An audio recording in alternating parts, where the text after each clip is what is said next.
স্বাভাবিক হচ্ছে পেহেলগাম, গতি ফিরছে পর্যটনে। বন্দুক হামলায় ২৬ জনের প্রাণহানির ঘটনায় থমকে যাওয়া ভারত নিয়ন্ত্রিত কাশ্মীরের পেহেলগামে জীবনযাত্রা স্বাভাবিক হতে শুরু করেছে।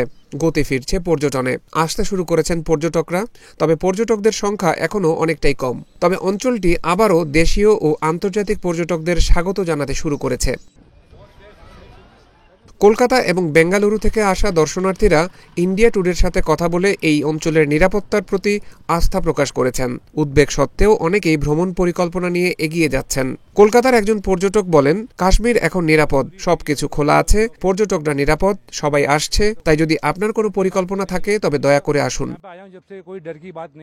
গুজরাটের সুরাটের একজন পর্যটক মোহাম্মদ আনাস সংবাদ সংস্থা এএনআইয়ের সাথে কথা বলেছেন। তিনিও একই অনুভূতি প্রকাশ করেছেন। তার মতে, পেহেলগামে ব্যবসা স্বাভাবিকভাবেই চলছে।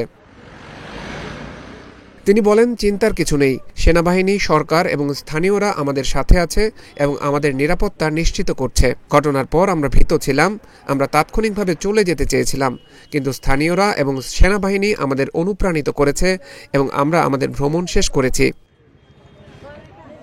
বিদেশি নাগরিকেরাও স্বস্তির কথা বলেছেন। ক্রোয়েশিয়ার এক নারী পর্যটক বলেন, আমরা এখানে ৩-৪ দিন ধরে আছি এবং আমরা খুব নিরাপদ বোধ করছি। আপনার দেশ খুব সুন্দর এবং আমাদের কোনো সমস্যা হয়নি। কাশ্মীর সুন্দর এবং নিরাপদ, মানুষ খুব দয়ালু। আমরা কাশ্মীরে পৌঁছানোর একদিন আগে এই ঘটনার কথা শুনেছিলাম। আমরা যাই হোক এখানে এসেছি, আমরা নিরাপদ বোধ করছি।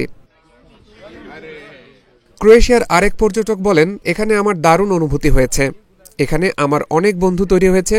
আমার কোনো অস্বস্তি বোধ হয়নি। এটা এমন কিছু নয় যা নিয়মিত ঘটে, মাঝে মধ্যে ঘটে এবং সর্বত্রই ঘটে। পৃথিবীতে কোথাও কোনো নিরাপদ স্থান নেই। উল্লেখ্য, গত ২২ এপ্রিল একদল সন্ত্রাসী কাশ্মীরের পেহেলগামের বৈশারণ তৃণভূমিতে ছুটি কাটাতে আসা পর্যটকদের ওপর গুলি চালায়। এতে ২৬ জন নিহত হন।